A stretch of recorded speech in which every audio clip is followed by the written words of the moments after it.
Bom, foi num dia como esse, mas no ano de 1928, no Colony Theatre, em Nova York, que um dos personagens de desenho animado mais conhecidos do mundo ocidental fazia sua aparição para o público. Era a apresentação de Mickey no primeiro desenho animado com som. Eu tenho, o Steamboat Willie. Mais tarde, esse ratinho ia se tornar uma espécie de amuleto para Walt Disney e paixão de todos nós. Bom, 90 anos do ratinho mais famoso do mundo. E é claro que a gente ia comemorar, sabendo mais sobre ele, com a ajuda desse jornalista que tem paixão pelo universo Disney. E está à frente do canal Orelhas e Tiaras no YouTube, que é o Paulo Gratão. Obrigado por ter vindo, Paulo. Obrigado pelo convite, Rony. 90 anos, como é que pode? 90 anos. Meu Deus do céu. Ai, ai, ai. E é tão admirável esse tipo de coisa que você imagina que ele tenha 2, 3 anos só. Exatamente. Bom, o criador dele, Walt Disney, ganhou fama a partir do nascimento do Mickey Mouse, né? Uhum. Mas como é que ele foi criado? E imagina que curioso que o Mickey nem era para ter existido. Que era o Oswald, né? Sim, o Mickey ele nasceu numa grande adversidade do Walt Disney. O Walt Disney, ele já tinha passado por alguns problemas. Ele tinha o Oswald, que era o Osvaldo, né, que em português. O coelhinho. O coelhinho da sorte. E alguns outros personagens que ele acabou perdendo os direitos autorais. E aí ele precisava de alguma coisa para poder reerguer a empresa. E aí ele desenhou um rato que tinha ali os mesmos traços da primeira obra-prima dele, que era o Oswald. E aí veio o Mickey, que na verdade nem chamava Mickey a princípio, né? Ele tinha o nome de Mortimer. E a Lillian, a esposa dele, que sugeriu. Falei, esse nome é muito pomposo. Sugeriu Mickey. Mortimer era o nome dele de fato, né? Quando surgiu. Mas, olha, Disney quebrou um monte de vezes, né, ele? Sim. Quebrou um monte de vezes antes de... Quer dizer, faliu um monte de vezes antes do Mickey Mouse apareceu. Mas qual é a relação dele com o coelhinho Oswaldo, o Lucky Rabbit? Os dois são praticamente gêmeos. Surgiram no mesmo ano, né? Surgiram no mesmo ano e eles são muito parecidos também. O Oswald, ele tem os mesmos traços do Mickey, os olhos são iguais, o rosto é igual. A diferença entre os dois basicamente é a orelha. Porque o Oswald era um coelho. Coelho, o outro era um camundongo, e a orelha redonda. Mickey é um camundongo. The Lucky Rabbit. Exatamente. E aí a Disney conseguiu recuperar os direitos do Oswald em 2006. Olha ele aí. Mas foi uma briga, meu Deus do céu. Exatamente. Você arrebentou com a vida do Disney, né? Mas aí veio o Mickey. Bom, aí... O Mickey era o coelho da sorte dele. Exatamente. O rato da sorte. O rato da sorte, né? Que bonitinho, olha. Ah, que bonitinho. E aí, hoje em dia, o Oswald e o Mickey convivem bem juntos na Disney. Os dois sob a mesma patente. Pois é, você vê que... O Steamboat Willie, eles andaram lançando, né? Eu acabei comprando o DVD. Sim. Só pra ter. Depois veio o Donald Duck, que já está inclusive no Steamboat Willie também, tinha um patinho também lá, né? Tinha, mas ainda não era o Donald. Não, era um patinho. Era um patinho que deve ter dado algum estalo ali para ele criar o Donald, que veio um pouquinho depois. Qual foi o primeiro filme do Mickey? Foi esse mesmo? Foi esse mesmo. Steamboat Willie, né? Exato, que aqui ele chama o Vapor Willie. Ele foi a primeira animação da história, um curta... Aí está, ó. Exatamente. Steamboat Willie, seu primeiro filme. É o primeiro... 1928, e era falado. Não, ainda não era falado. Não? Ele tinha sincronizado o áudio. Mas tinha... Isso, tinha o som, só que o Mickey ainda não tinha falas no filme. Ele emitia ruídos só. Tá. E tinha esses sons e foi a primeira ousadia do Walt Disney. As pessoas não acreditavam que pudesse dar certo. Tinha som. E até hoje essa imagem eles usam na abertura de todos os filmes da Disney. Do Mickey dirigindo o navio. O barco. Olha que coisa. Foi uma das loucuras do Walt Disney que deu certo. E muito certo. Sim. Muito certo. A primeira fala, de fato, do Mickey veio um ano depois disso, em 1929. É verdade que o Disney chegou a dublar o Mickey ou é lenda isso? É verdade, é verdade. No começo, assim, era muito novo essa questão de desenho animado, com voz, com com cores, então nem se fala.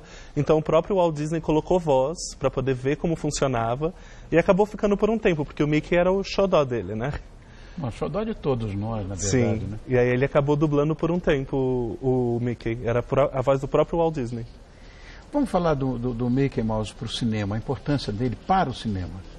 Ele foi um grande marco na história do cinema, por ser a primeira animação que conseguiu sincronizar imagem e áudio. Ele deu o primeiro Oscar para o Walt Disney, que em 1932 o Walt Disney ganhou um Oscar honorário pela criação do Mickey Mouse. Foi o primeiro personagem de desenho animado a ganhar um Oscar. E ele ganhou a primeira estrela na Calçada da Fama, quando ele completou 50 anos, isso tem 40 anos agora. E a partir do Mickey Mouse, abriu as portas para todo tipo de animação possível. Em 1937 veio a Branca de Neve e os Sete Anões, que foi o primeiro longa-metragem em animação, que também foi outra obra deslumbrante, que na época falavam que o Walt Disney seria louco de apostar naquilo, que ninguém iria ver uma animação em longa-metragem no cinema, e olha hoje o fruto que ele plantou lá atrás. Existe tem um pecado nessa história. Um filme sensacional, que é o Fantasia. Fantasia. Mas numa época, eu não sei, eu posso falar bobagem, você que sabe tudo, eu não. Mas época da guerra, né? Olha aí, ele representando esse mar. Esse filme é deslumbrante. Minha mãe me levou para ver esse filme. Eu era pequenininho. Eu chorei o tempo inteiro, eu queria ir embora. A gente não entendia, era um filme para adulto. Uhum. E lindo, deslumbrante. Primeira coisa que eu fiz quando fiquei mais velho foi arrumar, sair em VHS, que é muito legal. E musicalmente impecável, né? Qual era esse panorama na época, Paulo? Então, o Fantasia, ele foi uma das apostas mais ousadas que o Walt Disney fez naquela época. Quebrou a Disney. Quebrou a Disney. O filme foi lançado em 1940, no panorama da Segunda Guerra Mundial. Era um filme muito à frente do tempo, porque assim, ele não tinha uma história.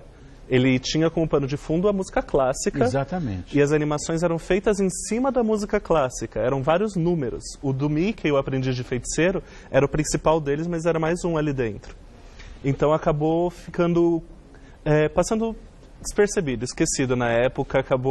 Ele se tornou um clássico 30 anos depois. Nos anos 70 as pessoas começaram a cultuar esse filme e hoje em dia ele se tornou um clássico. Teve uma segunda edição nos anos 2000, mas na época ele não foi apreciado como deveria.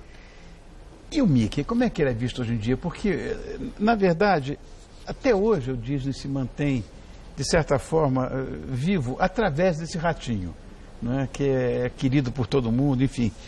E em tempos de crise, ele sempre traz, de certa maneira, uma esperança. Eu acho, sei lá, pode ser bobagem isso, porque eu gosto muito do Mickey. Como é que o Mickey é visto hoje em dia?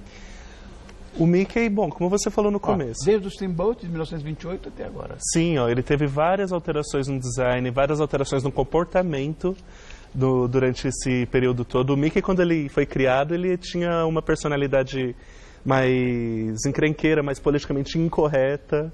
E aí depois, quando os Estados Unidos passou pela crise ali dos anos 30, até por volta da Segunda Guerra também, a Disney deu uma personalidade mais família para ele, algo para deixar ele mais...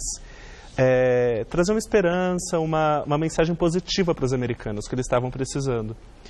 E ele foi mudando no decorrer do tempo, depois do Fantasia, que ele ganhou aqueles traços, novos olhos. Hoje em dia ele já tem um outro traço, que hoje o público dele é mais o infantil, que está em outro universo, tinha outras demandas, mas o Mickey continua forte. O Mickey, não há quem chegue perto do Mickey, da nossa idade, ou uma criança e não se emocione. Hoje ele é o símbolo do entretenimento. Você olha para o Mickey e você vê magia. Nos Estados Unidos, você chega na Flórida, onde tem o parque da Disney, qualquer lugar que você vai tem lá os 3 círculos que simbolizam o Mickey. A Disney já divulgou estudos que o Mickey é o personagem mais conhecido do mundo, até mais que o Papai Noel. Então, ele hoje é o símbolo do Império Disney. O símbolo do Império Disney é o Mickey. Mais do que qualquer princesa Disney, mais do que qualquer outro personagem, ele é o símbolo do Império, o símbolo do entretenimento, o símbolo da magia. O Mickey está em todo lugar. 90 anos de Mickey Mouse, que parece que são apenas 3 aninhos. Isso com Boa vontade. Paulo Gratão, muito obrigado, querido, por ter Muito vindo. obrigado a você. Eu quero convidar você a dar uma acessadinha lá no Orelhas e Tiaras do YouTube, que é o que esse moço capitaneia aqui e que fala de coisas muito, muito legais. Orelhas e Tiaras do YouTube, que é o Paulo Gratão que está pilotando essa história. Obrigado, Paulo. Muito obrigado a você. Obrigado, Will.